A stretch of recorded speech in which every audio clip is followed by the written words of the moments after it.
సమాజంలో వ్యవస్థలు నాయకత్వం విఫలమైనప్పుడు ప్రజలు ప్రత్యామ్నాయం కోసం చూస్తారు. ప్రత్యామ్నాయం దొరకకపోతే వాళ్లే రోడ్ల మీదకు వచ్చి ఉద్యమిస్తారు.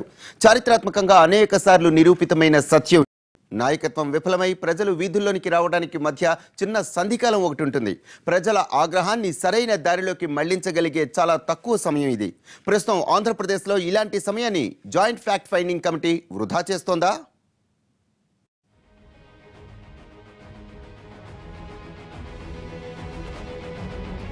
ఎవడికి పుట్టిన బిడ్డరా ఎక్కెక్కి ఏడుస్తోందన్నట్లుంది ఆంధ్రప్రదేశ్ వైఖరి. హక్కుల్ని సాధించుకునేందుకు రాష్ట్ర ప్రభుత్వం కేంద్రాన్ని గట్టిగా నిలదీసి అడగలేదు.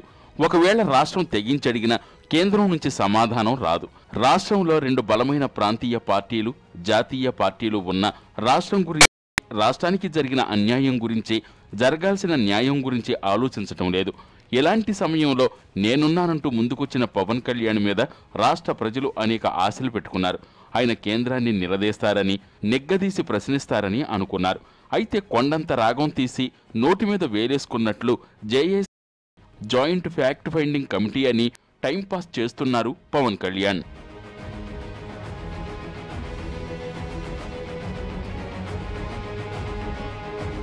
అసలు పవన్ కళ్యాణ్కి రాష్ట్రం గురించి క్లారిటీ ఉందా?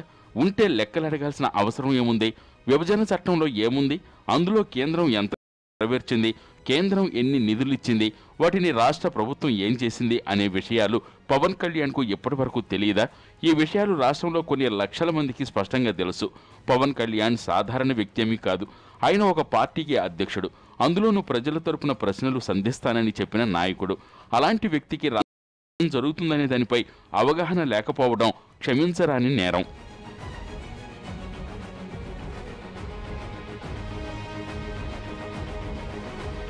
లెక్కలు కనుక్కుంటాను, అందరి తిక్క కుదురుస్తానంటూ లోక్సత్తా వ్యవస్థాపక అధ్యక్షుడు జయప్రకాష్ నారాయణ్, మాజీ ఎంపీ ఉండవల్లితో పాటు మరికొంతమంది ప్రముఖుల్ని కలిశారు.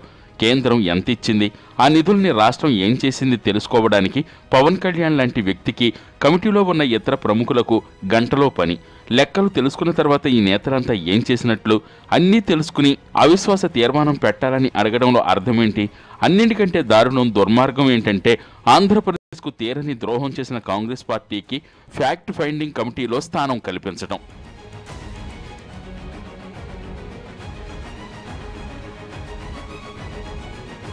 ఫ్యాక్ట్ ఫైండింగ్ కమిటీ తెలంగాణలో జేఏసీ మాదిరిగా ఏదో చేస్తుందని ఆశించిన వారికి అంతులేని నిరాశ మిగిల్చారు. ఫ్యాక్ట్ ఫైండింగ్ కమిటీ ఏం తెలుసుకుని ఏం చేస్తుందనే దానిపై ఎవరికీ ఎలాంటి స్పష్టత లేదు.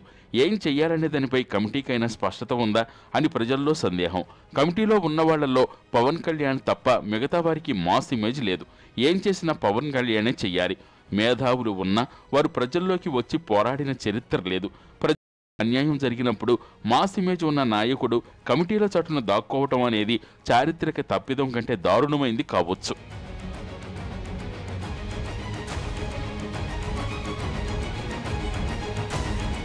ఇప్పటికే ఆలస్యం జరిగింది. పార్టీలు, నాయకుల మీద ప్రజలు విశ్వాసం కోల్పోతున్నారు. పదవులన్నీ లెక్కలేదని చెబుతున్నా, రాజీనామాలు చేస్తామని అంటున్నా పార్టీల ఆసక్తి అంతా అధికారం మీదనే. పవన్ కళ్యాణ్కి అలాంటి సమస్యలేమీ లేవు. ఆయన సినిమాలు కూడా మానేశారు. ఫుల్ టైం రాజకీయాలే అంటున్నారు. ఆయన పార్టీ తరపున ఎంపీలు, ఎమ్మెల్యేలు లేరు.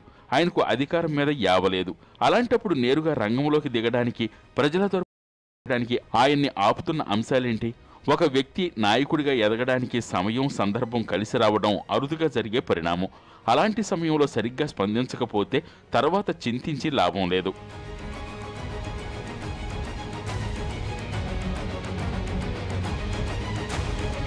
సినిమాలు వేరు.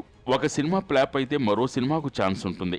అది కూడా పోతే ఇంకో సినిమా. కానీ రాజకీయాల్లో అలాంటి పరిస్థితి లేదు, ఉండదు.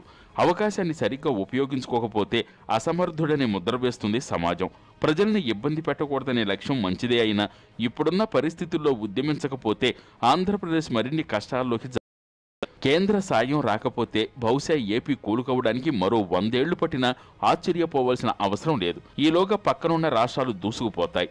విభజనతో ఏపీ నష్టపోతే, విభజన హామీల విషయంలో కేంద్రంపై ఒత్తిడి తేకుండా ఏపీ నాయకులు రాష్ట్రానికి తీరని నష్టం చేస్తున్నారనేది వాస్తవం.